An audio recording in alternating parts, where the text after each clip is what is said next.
Seguimos en Más Allá de los Hechos, gracias por estar en nuestra sintonía. Nos acompaña ahora Osvaldo Moreno, analista político. Bienvenido y muchas gracias por estar con nosotros. Bueno, buenas tardes. Un gran saludo a la distancia a todas las personas que nos escuchan prácticamente en cualquier lugar del mundo gracias a las nuevas tecnologías. Han pasado ya algunos días después de las elecciones con algunas de las reacciones por parte de aquellos movimientos, aquellos candidatos que se dieron triunfadores en estas elecciones, del movimiento oficialista que acepta el revés, pero todavía sigue siendo la mayor fuerza política. Pero ¿cómo interpretar estos resultados en un primer análisis, en un primer balance?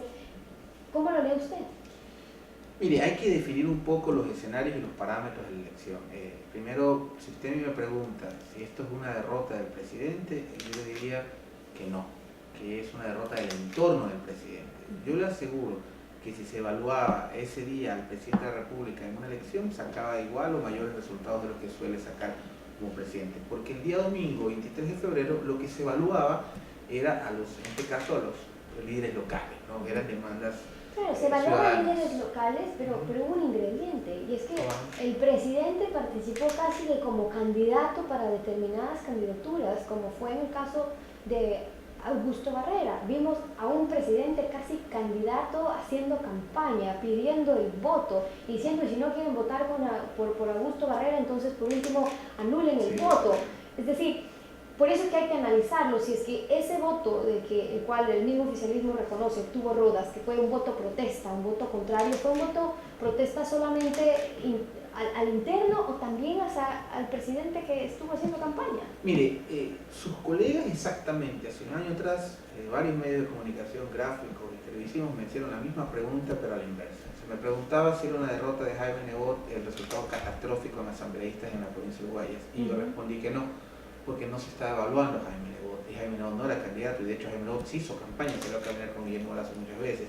Lo mismo le respondería en esta ocasión. Lo que pasó en Quito es bastante particular. Quito tiene una característica bastante interesante para quienes viven en esa ciudad, usted seguro que la conoce mejor que yo, además de que paréntesis considero la más bella de las ciudades hispanas. Está acostumbrado a buenos alcaldes. Tenemos una tradición de alcaldes eficientes, exitosos, como Sixto Lambayén, el mismo Rodrigo Paz, el mismo Yamil Maguad, que es lo que lo catapulta a la presidencia de la República. Y el señor Barrera, si usted me permite, no creo que fue tan mal alcalde. Creo que fue el peor de los alcaldes en materia de comunicación de la historia. Un alcalde que no supo comunicar bien lo que hacía y no supo en ese sentido capitalizar un liderazgo, y obviamente el escenario se prestó para que Mauricio Rodas gane la elección.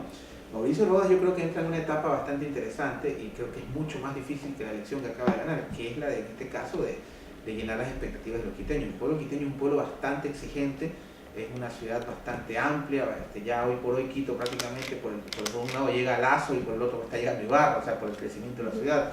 Entonces, en ese sentido, en ese contexto, yo creo que fue... Ahora, ese mismo contexto presenta al presidente Correa diciendo es que si gana Mauricio Rodas hay problemas, es un peligro porque podrían haber problemas de gobernabilidad.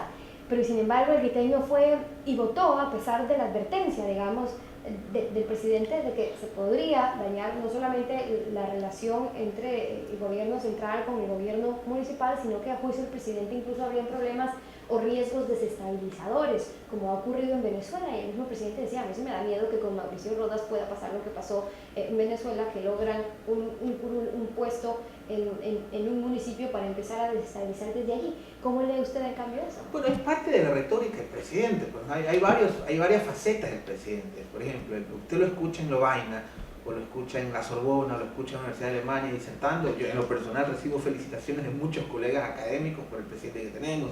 Usted lo escucha el sábado, por ejemplo, y hay gente que no le gusta. O sea, hay varias facetas del presidente que es producto de la normal retórica de un político en cualquier instancia. En este caso era el presidente en campaña, un presidente que estaba que es el director de su movimiento, o creo yo que es el principio y el final de su movimiento. Él representa, y la muestra más grande de que Alianza País carece de cuadros en ese sentido, de que carece de estructuras o de militancia sólida, es el resultado desde el día domingo. Ahora, ese no es un problema del presidente de la República, ese es el problema del país, señorita. Muchos académicos siempre me preguntan o me piden explicaciones sobre el sistema de partidos ecuatoriano, y yo siempre respondo, no hay un sistema de partidos en el Ecuador, esto no es México, no es Honduras inclusive, sin irnos a un país tan grande. El Ecuador tiene un sistema de liderazgos, Y ese sistema de liderazgos ha estado centrado prácticamente desde el proceso Correa en el presidente de la República y en el alcalde de Guayaquil. Ahora, con la aparición de este nuevo liderazgo que surge, que sería en este caso el caso de Mauricio Rodas, ¿no? Pero no hay pues, estructuras políticas o militantes. Usted, en nuestro país, un chico de primer año de universidad puede entrar a un partido y cuando se gradúe es posible que ya no exista. Entonces, cuando no hay una fortaleza institucional de partidos políticos, sino de liderazgos, es lo que suele pasar. Bueno, fue parte también del proyecto de Rafael Correa, con la extinción de algunos partidos tradicionales que se ha vivido en los últimos años en nuestro país y que ha hecho que resurjan ahora estos nuevos partidos, estos nuevos movimientos. ¿Cómo cambia a su juicio el tablero electoral en que las ciudades con un voto electoral importante, con más población incluso, las ciudades de Quito, de Guayaquil, de Cuenca, de Latacunga, de Riobamba, de Tena, de Loja, de Machala, de Ibarra, de Lago Agrio, de Babahoyo, de Puerto Viejo, por mencionar algunas, ya no tengan un alcalde del movimiento oficialista? Mire, aquí hay muchas lecciones para el oficialismo y para la oposición. Y sobre todo tener claro los escenarios, porque yo creo que bueno, no soy encuestador, ese trabajo de estar adivinando, porque creo que los encuestadores son los vendedores de drogas, los políticos, ¿no? Ese trabajo de adivinar no es serio. Creo que lo importante es plantear escenarios. Y en ese escenario yo le plantearía dos cosas. Primero, parte del escenario, no todo, del escenario del 2017 se configuró con los resultados de esta elección. Pero ese escenario está sujeto a algunas variables. La primera, Mauricio Rodas ha garantizado que va a terminar su mandato. Eso implicaría que no correría para el 2017. Segundo. Claro, pero una cosa es lo que ofrecen antes de y otra cosa es cuando ya estamos al calor de una nueva campaña. Otra vez. Creamos en la palabra de Mauricio Rodas en este caso y yo creo que lo serio, lo formal es cumplir los compromisos. El presidente de la República ha dicho que en el 2017 se va a ir. Él ha dicho que va a cuidar a sus hijos a Lovaina. Yo creo que el perfil de él es hacer una fundación, dictar conferencias por el mundo. Es más, sería extraordinario verlo de secretario de UNASUR, por ejemplo. Es decir, que usted no cree que este revés que ha tenido Alianza País haga o motive a que el presidente o que las filas de Alianza País crean que entonces para poder ganar en una próxima elección Alianza País tienen que tener como candidato otra vez a Rafael Correa? No, es que eso no tiene, es que ellos no lo piensan, ellos ya lo saben y siempre ha sido así. Igual que en Madera Guerrero. Jaime Nebot es el principio y el fin de Madera Guerrero del Partido Social Cristiano. Ese es el Ecuador. Pero en ese contexto, como yo le comentaba, si por ejemplo, digamos que Rafael Correa se va de secretario de UNASUR, que creo que sería un perfil fabuloso para él, ¿no? O no lo hace, no lo sabemos. Pero en ese escenario, con Rafael Correa fuera, por ejemplo, del escenario político, con Mauricio Rodas terminando su mandato en Quito, ahí las cosas variarían muchísimo. O sea, no descarte usted, por ejemplo, que Jaime Nebot sea un presidenciable. No descarte usted, por ejemplo, que ya Guillermo Lazo saldría de escena. O sea, hay muchas variables que tendrían que darse para poder tener claro el escenario en el 2017. Lo que sí está claro, porque acuérdese usted siempre esta máxima política, los grandes líderes políticos no se retiran, los retiran. ¿Sí? La gente los releva finalmente. Y la aparición de Mauricio Rodas en el escenario político es sumamente interesante porque captaría un liderazgo ausente en este caso en la centro derecha o centro progresismo, como él mismo lo ha denominado.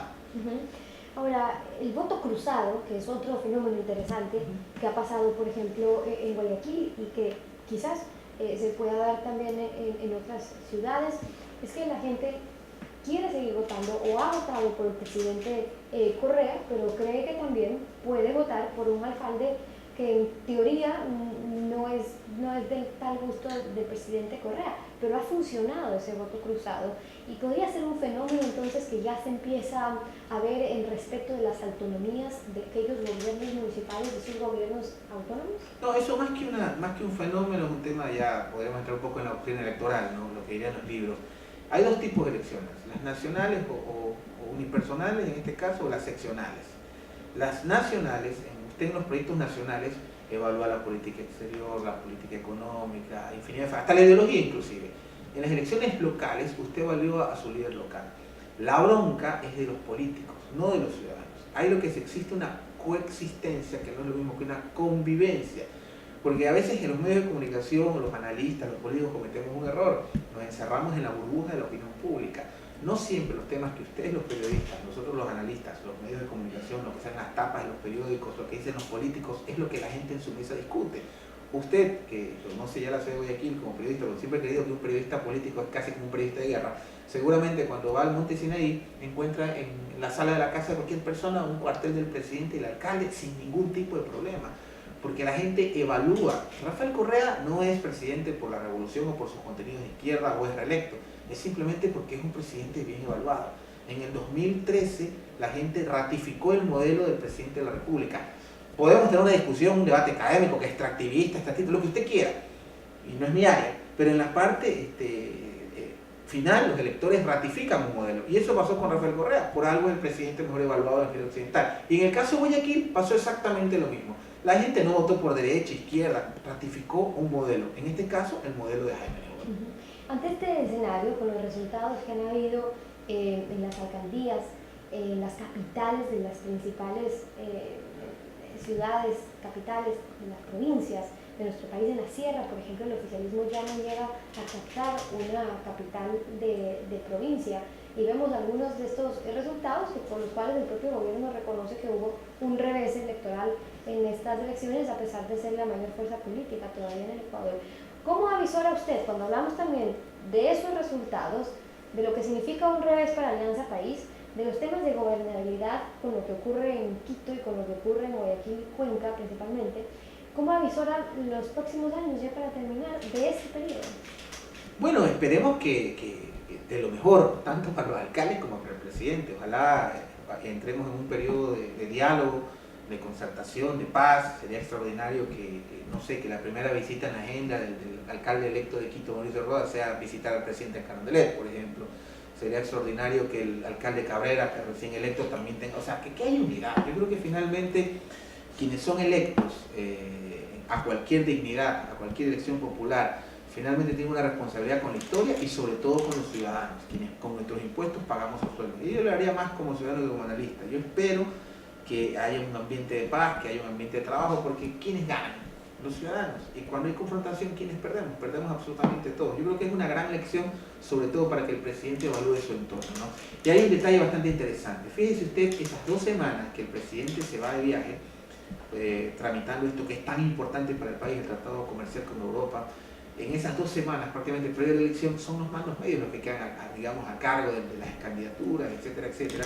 Y eso está claro que hubo 2 factores. Primero, que fue un fracaso en el sentido de mala estrategia y malos candidatos escogidos, al punto que lo que parecía el equipo B o la reserva de Alianza País, que es Avanza, hoy acaba de ascender a la primera categoría de la política y con méritos propios.